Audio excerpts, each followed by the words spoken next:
News 46 is brought to you by Inspiration Senior Living, where we provide affordable elegance to Pahrump area seniors. Give us a call at 751-2300 and make an appointment to tour our community. News is also brought to you by Dr. George Leeks, Pahrump's optometrist since 1990, offering full spectrum eye care for children and adults. Call today, 727-8300. News is also brought to you by J.K. Nelson Law. Call 727-9900 today for your free consultation. If you need a lawyer, you need Nelson.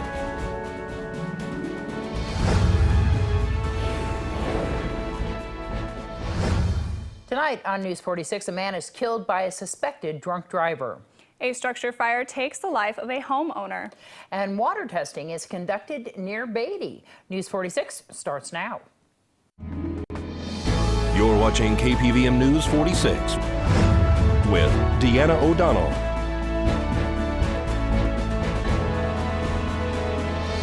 News 46, local coverage you can count on. Good evening. It's Monday, January 4th, 2016. We hope you had a wonderful holiday weekend. I'm Deanna O'Donnell. And I'm Jennifer Mutz for News 46. 75-year-old Harold Strickland was tragically killed while riding his scooter Friday by a suspected drunk driver.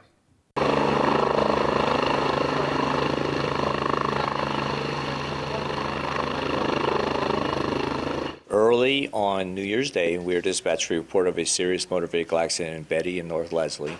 Upon arrival, we found, in fact, it was a motor vehicle accident. One vehicle had overturned after striking a moped. The rider of the moped was declared deceased at the scene and did not survive his injuries. The other person self-extricated out over the overturned vehicle and was subsequently flown out by Mercier for his significant injuries.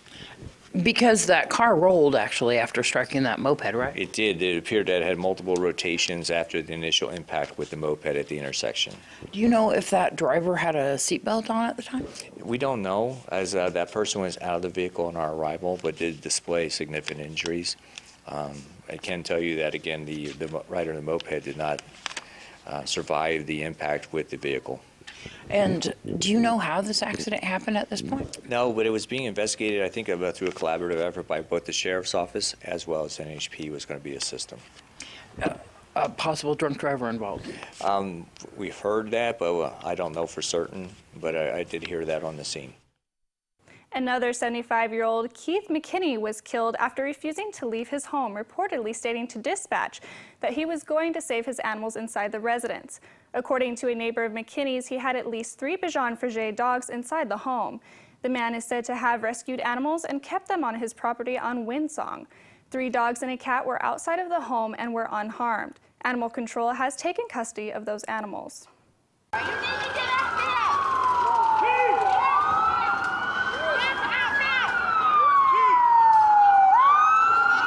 In the evening hours on New Year's Day, we were dispatched a report of a structure fire. While we were en route, dispatch informed us that the occupant was safely out of the house. However, he had intended to go back into the burning building to try and assist or retrieve pets. Dispatch, instructed him not to do so, but he, I guess, subsequently hung up the phone. And so it was assumed that he may have been back in the house. We treated it en route as a rescue assignment, and we formulated a plan while still en route that it was going to be a blitz attack, which means large water in a short period of time. Upon arrival, we found, in fact, that the house that was well involved was actually surrounded by large trees, which prohibited us from using our master stream devices on the apparatus because it would have been infected going through the trees. So we deployed our hand lines, spoke with neighbors briefly as we're doing that. Nobody could account for the occupant, so we treated it as it was going to be now a probable recovery if the person was in there due to the extreme fire that we found on our arrival. The occupant did die in the fire? Do you know at this time? We did not know that until very later on because the extent of damage to the structure and its greatly deteriorated condition due to the heavy fire, it took us a long period of time to methodically be able to go through that structure. Floors were compromised, the roof was down, and so we had to make sure that nobody was subsequently injured as a result of that type of search. And we did, in fact, find a victim, and the victim was located on the southeast corner of the structure. And then he had several animals inside and outside the structure. Can you tell me about that? Yeah, it was an interesting property. It had a pond. There was a number of waterfowl in the pond. There were dogs that were actually placed into a secondary accessory building, and they all appeared to be uninjured. It was not clear to us exactly what pets he was going into the structure for. There wasn't any obvious pets that we were able to locate in there. So you don't know how many pets, if any, were deceased on scene? No, there was no evidence of any pets when we were doing our search. And where did the fire start? Do you know how it started? Well, the Deputy State Fire Marshal was summoned that evening. However, due to the late hour, he came out the next morning because of the daylight and been going through the structure again, making sure everybody was safe.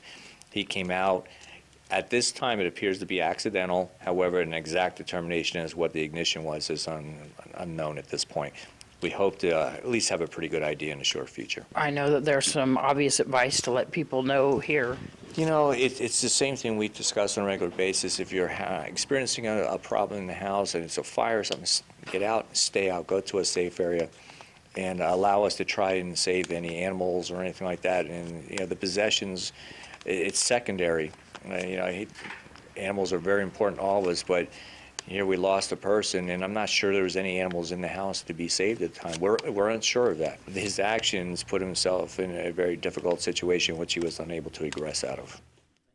And our hearts and prayers go out to the families. President Barack Obama said today he was confident his plan to go around Congress and implement new gun control measures by executive action would withstand any legal challenge. The president said he planned to roll out the new restrictions aimed at combating a wave of recent shootings in the coming days. He will hold a town hall on the topic on Thursday that will air on CNN and is expected to make it a focus next week during his final State of the Union address. Right after this break, we'll have your Desert View Hospital health tip.